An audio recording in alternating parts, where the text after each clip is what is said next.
Dream Theater's A Dramatic Turn of Events, the first album with Mangini as a drummer and not Portnoy anymore.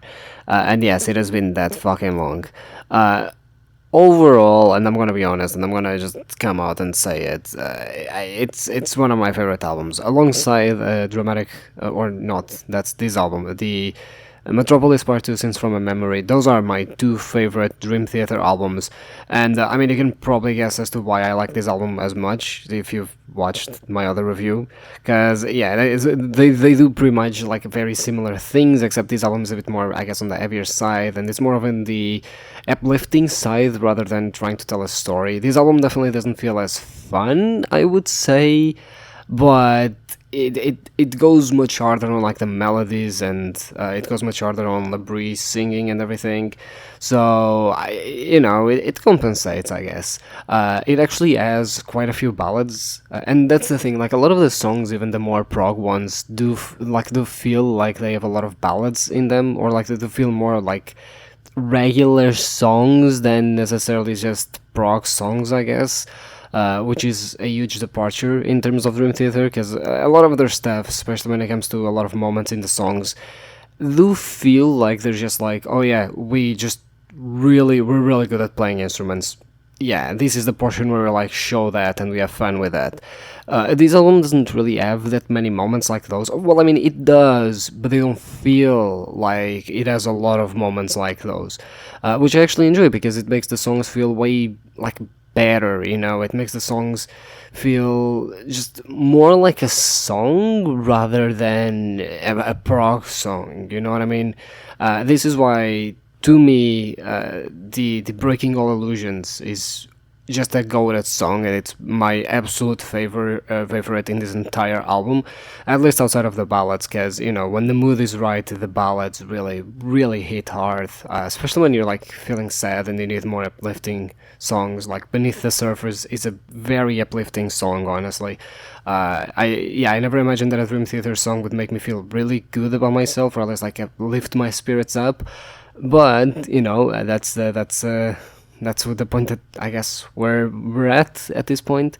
But yeah, like the entire album just really didn't feel like a prog album. It just felt like an album with regular songs, and especially again, Breaking All Illusions. It's the longest song in the album, but it feels like a lot of it is just, it flows so well that it doesn't feel like a prog song in a way.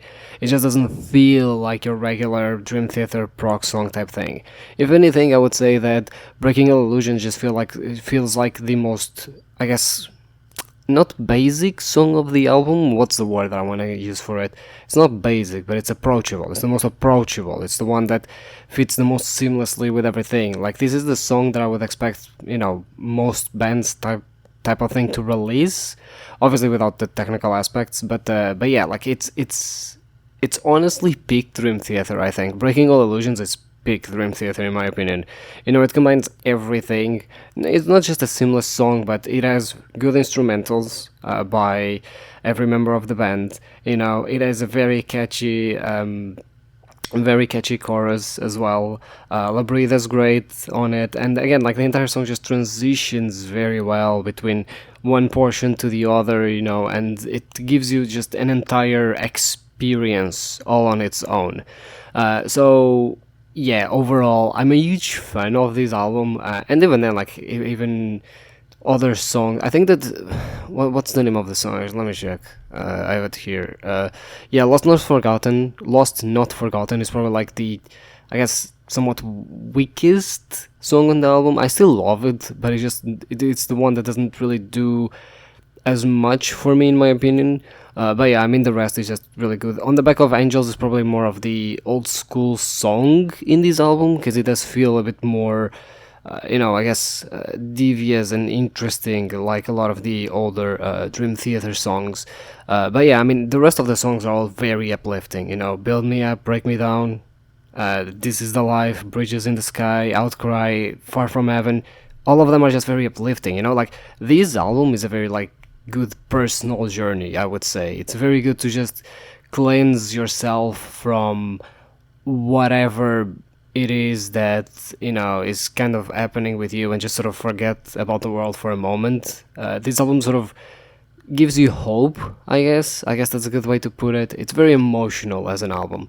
And yeah, honestly, for an album that I love, I find it very interesting that I don't really have a lot to say about it. It's just one of those albums where I'm like, yeah, this album is really fucking good. I'll put any song on that album on easily, but I don't really talk about it. It's one of those I kind of prefer listening rather than speaking about it. And yeah, it's one of my favorite Dream Theater albums, alongside the Metropolis Part 2 Scenes from a Memory, which is another album that kind of feels like this one, the only differences being it's perhaps not as heavy, I would say, or at least it doesn't feel as heavy as this album does.